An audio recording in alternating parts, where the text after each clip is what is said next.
Someone had told me a year ago that, after my husband's death, comfort would come not from family or friends but from Aidan, his much younger protege. I would have laughed. Yet here I am, caught in a love that feels both forbidden and inevitable. This isn't the story I ever thought I'd live. But once you hear it, you'll understand why I can't pretend anymore. Aidan was 26, confident, curious, his dark hair always slightly messy, jaw shadowed with stubble, and his storm-gray eyes seemed to read people before they even spoke. Thomas had taken him under his wing years ago, mentoring him at the family business, inviting him to dinners, holidays, even trips. He was like a second son to Thomas. To me back then, he was just the quiet young man who stayed late to help clean up or brought me tea without asking. Never imagined I'd crave those gestures, much less the man behind them. After Thomas died, the house grew silent, empty in ways I couldn't fill. He stopped answering calls, stopped cooking, stopped opening curtains. Grief clung to me like a second skin. Then Aidan arrived, with groceries, with files, with reasons. Keep going. First I thought he just felt obligated, but over time our conversations deepened. His visits lasted longer. He began asking personal questions about me, not only about Thomas, about the woman beneath, the widow. And when he looked at me, it wasn't pity. It was like he saw something worth holding. One evening I was in the sunroom tending my orchids when I felt him behind me. I didn't turn. I just sensed his presence, warm, still, as if he were waiting. His hand brushed the small of my back. Froze. You always take care of things that are fading, he said. His words cut deeper than expected. Turned slowly, heart pounding. His gaze held mine too long. Then he smiled, softly, like he wished he hadn't said anything. I should have ignored it. But I didn't. We never named what was happening. We didn't dare.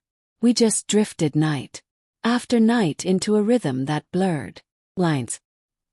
He'd sit beside me on the couch, shoulders brushing, sometimes tea, sometimes dinner. Sometimes he didn't leave. One night, by the fire as snow fell outside, he rested his head in my lap. I ran my fingers through his hair.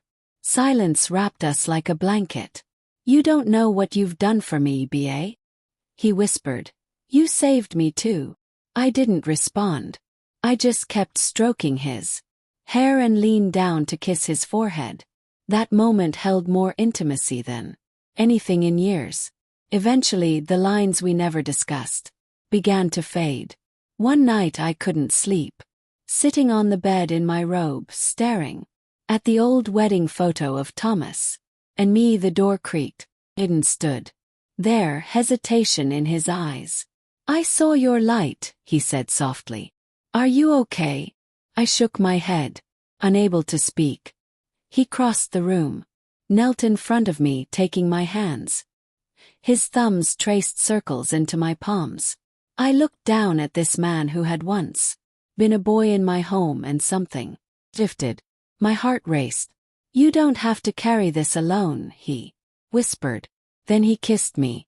It wasn't bold nor rough. Hesitant, gentle, like a question. I should have said no. I should have pulled away. But my hands curled around his neck, pulling him closer. The kiss deepened.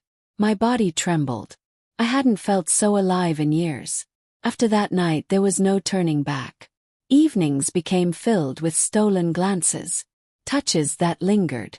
Sometimes I'd wake to him making breakfast, bare-chested, as if he had always belonged there. And in some ways he did. I struggled with guilt, with fear. I'd sit in my office, wondering what Thomas would think. But then Aidan would appear with dinner, a story, or just to sit beside me silently. And all guilt faded beneath what we shared. One night, after a long bath we shared, in quiet companionship, Aidan asked, do you think he'd be proud of us? Strange question. Not what are we doing? Not is this wrong? Would Thomas be proud of what we've done with the business, with each other, with the legacy? I didn't know what say. I just reached for his face, thumb tracing his jaw. You brought me back to life, I said. We never called it love. We didn't need to. It was the comfort of his hands on my waist when the world was too heavy. The way he kissed my head after a day, or whispered my name like a prayer, even knowing it wouldn't last forever. I knew I'd never forget how he made me feel. One night, tangled in sheets, I whispered, "This shouldn't have happened." Aiden didn't move. His arms stayed round me. "Maybe not," he said. "But I don't regret. Not 1 second. Neither did I, even if it broke every rule. I once believed. Sometimes love doesn't come neatly, doesn't fit society's mold. It appears when least expected. In the eyes of someone forbidden. In the arms of someone who makes you whole again. This is my truth. One I'll carry with shame and sweetness for the rest of my life.